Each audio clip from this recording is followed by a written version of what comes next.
please bring to our remote screen, there he is, Nouriel Roubini. Hello, Nouriel. Hi, how are you? I'm very well. Thank you. So Nouriel is now going to present his speech about his views on Bitcoin and its value. Nouriel. Great, thanks very much for having me.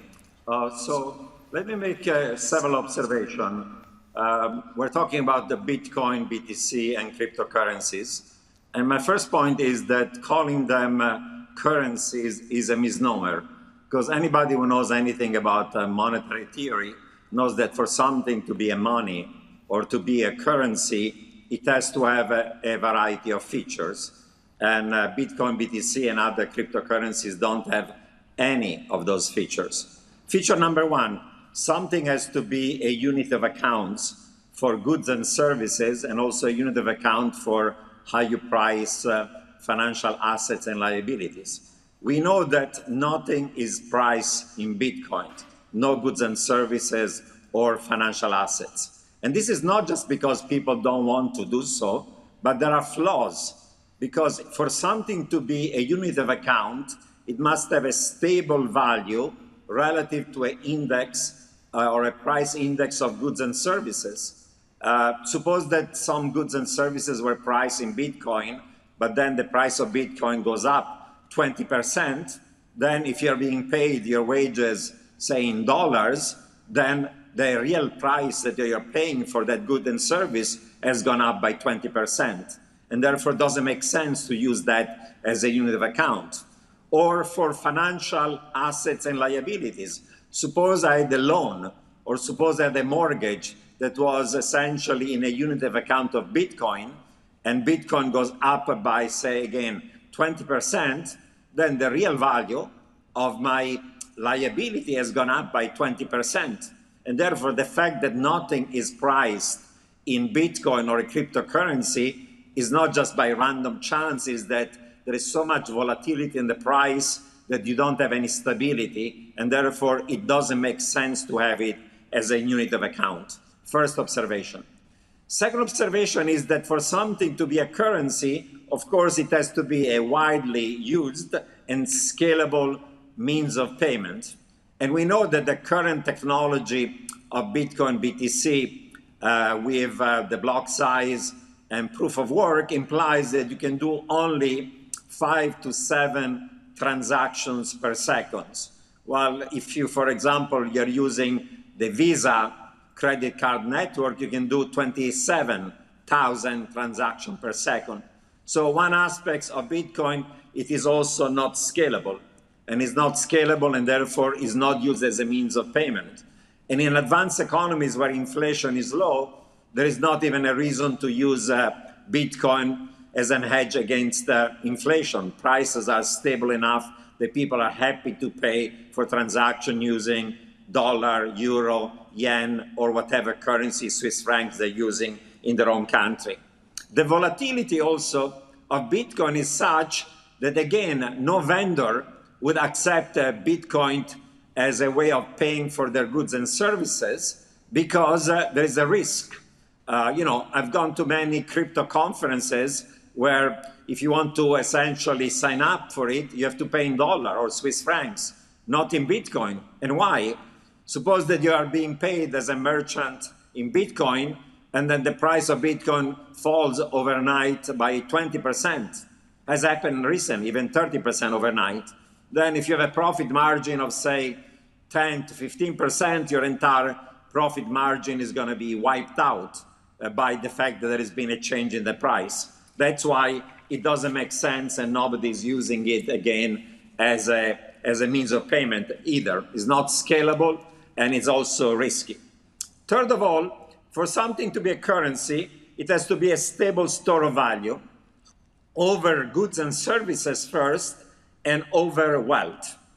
Again, is Bitcoin a stable store of value over goods or services? No. The volatility is such that nobody can essentially use it as an index for goods and services. As I said, if the price goes up 20% one day and down 20%, then you'll have a huge amount of volatility in the purchasing power of Bitcoin over those goods and services. And if something people want is to be stability. I have a certain salary, I have certain wage paid in dollar. I don't want the price of what I'm buying be changing up or down 20% per day. And therefore is not a stable store of value or a purchasing power over goods and services. You need something that has a price stability relative to an index of prices. And as a store of value for assets is also highly volatile. You know, look at what happened in the last month. You know, about a month ago in April, Bitcoin reached an all-time peak of, say, 64,000. And then a few weeks later was down to almost 30,000. And it fell literally by 50% in value. You know, people cannot take asset managers, portfolio managers, especially people that are institutional investors, this kind of volatility, that an asset that you are holding changes in value by 50% in 1 month. In 1 month, and is not even justified by any fundamental. Bitcoin is not even a hedge against risk of episodes. People say it's an uncorrelated asset that does well when, say, global equities are doing poorly. That's absolutely not true. If anything, is more volatile and more procyclical than traditional risky assets. I'll give you the following example. In February and March of last year, 2020, we had a crash of the US stock market, 35%, because of the beginning of the COVID crisis. During that episode, US equities fell by 35%, but Bitcoin, BTC fell by 50%, and other top 10 cryptocurrencies fell by more than 65%. So again, they're not a hedge against any type of even risk of episode. Finally, for something to be a currency, has to be a single numeraire for goods and services, so that you can compare the relative price of beef relative to bread, relative to water, relative to wine, and you name it. The trouble is that in the crypto space, we have now thousands and thousands of different currencies or different tokens. As far as I can tell, there are 10,000 of them. And most of them are essentially created as a way of essentially saying, if you want to buy my good, or if you want to buy my service, you have to use this particular token. But think of it this way. Suppose that in order to buy a bottle of Coca-Cola, I need to use a Coca-Cola token. And in order to buy a bottle of Pepsi-Cola, I need to buy a Pepsi-Cola token. Then I cannot even compare the relative price of two goods. There is no price transparency. There is price chaos. We need a single numeraire.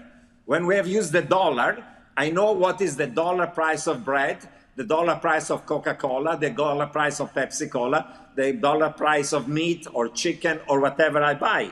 While in a world in which there is tokenization and there are thousands of different tokens, there is no price transparency. It's price chaos. It's literally like going back to barter, because you cannot even compare the relative price of two goods and services. Even the Flintstones, the cartoon, had a more sophisticated monetary system than Bitcoin, because they had a single numeraire. They were using shells, single shells as money, so they had a single numeraire. So they could tell the relative price of their bread relative to the relative price of their beef using single numeraire of shells. In the case of Bitcoin, it's literally like going back to literally barter. You cannot even do price transparency as having thousands of tokens. So, point number one, calling them currencies or money is a misnomer. They have absolutely none of the characteristics of money. Not a unit of account, not a scalable means of payment, not a stable store of value, not a unit of account for financial assets and liabilities, and not a single numeraire. Now, are these instead maybe assets rather than currencies? They're not even assets. As we know, things that are assets usually have a stream of income or cash flow or profits. If you're owning stocks of a firm, you're getting over time profits and dividends. If you're owning, making a loan, you're getting interest on that loan. If you're owning a bond, you have a coupon that is paid on that bond. If you are having a real estate, you either get rent, or in the case of owner-occupied housing, you're getting housing services. And that's the fundamental value of the fact that things have a stream of income that then determines the fundamental value, discounted value of that stream of income, and is also the reason why you have fundamental reason for any capital gain, because you have some value, some cash flow of sorts. That's the basis of the fundamental value of any asset, of any type or sort. Now, commodities don't have a direct income, but of course have utility. If I also use oil, energy, gas gives me, energy services. Food and agriculture commodity, of course, I eat them. Copper or any industrial metal and other services in industry. So they have a fundamental value based on the use of them.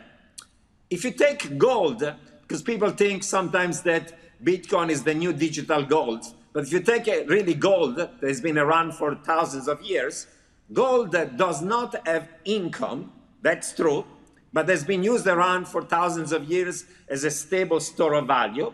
It has uses in industry. Gold and silver is used in production of a variety of things. So these precious metals have a use. It also has utility, because for thousands of years, people enjoy having jewelry that is made out of gold. And finally, gold now doesn't have a monetary use, has been demonetized, of course, after the collapse of the gold standard, but it is a stable store of value. We know that the price of gold goes up when there is a weakening of the US dollar. We know that it goes up when interest rates are low or negative in real terms. We know that gold goes up when there is some political or geopolitical risk. We know that gold goes up when there is inflation and is a good hedge against inflation or as against debasement of fiat currency. So it has a fundamental value that is the fact that it's a stable store of value. If there is a financial crisis and your bank account is not safe, people put money in gold that is safer. It's even valuable in deflation. During deflation, interest rates become zero or negative, and therefore gold prices went up during the global financial crisis. So gold has a fundamental value and thousands of years of history. Take instead the Bitcoin, BTC. First of all, it doesn't have any income. It doesn't have any use. As I said, it's not a means of payment. It's not a stable store of value. It doesn't have any use in industry of any sort. It doesn't have any utility. Nobody is wearing Bitcoin jewelry. Actually, I've seen some people wearing tacky Bitcoin kind of gold chains, but they're ugly, and I don't think anybody's going to think that Bitcoin is going to become the jewelry of the future, and therefore doesn't have any fundamental value. Its value is just based on the fact that there is a speculative bubble, call it even a Ponzi game, and if more people demand it because believe that some sucker is going to buy it, and their FOMO, the price goes up only because of a self-fulfilling, irrational bubble that has no fundamental value. So any capital gain is not based on any fundamental value, because the fundamental value of it is pretty much zero, doesn't have any use, no utility, nothing, and therefore is only a speculative, leaving aside that it is widely manipulated.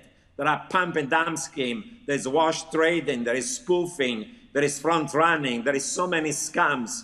80% of all ICOs were literally scams based on studies done by researchers. There is so much price manipulation going on in this industry. There is no reliability, there is no regulation, there is no AML, there is no KYC. It's used by terrorists, money launderers, human traffickers, criminal, tax evaders. That's the most use of most of these, and most of the transactions are just buying one speculative assets against other.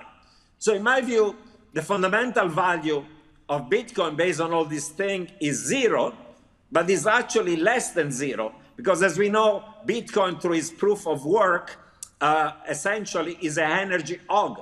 It uses the mining of Bitcoin, the energy of a middle-sized country like Switzerland or Argentina or Netherlands. So from an environmental point of view, is a total disaster. So actually, the fundamental value of Bitcoin is not zero, is negative, because if we were to impose a carbon tax or an appropriate tax on the negative externality coming from the production and the mining of Bitcoin, the value of it fundamentally wouldn't be zero, but would be negative. So, to conclude, Bitcoin and cryptocurrencies, they are not currencies, a misnomer. They're not even assets. They're just a speculative bubble, if not a criminal enterprise in some cases, or a total scam, or a total unregulated kind of criminal activity of one sort or another. And I'll stop here. Thank you for your attention.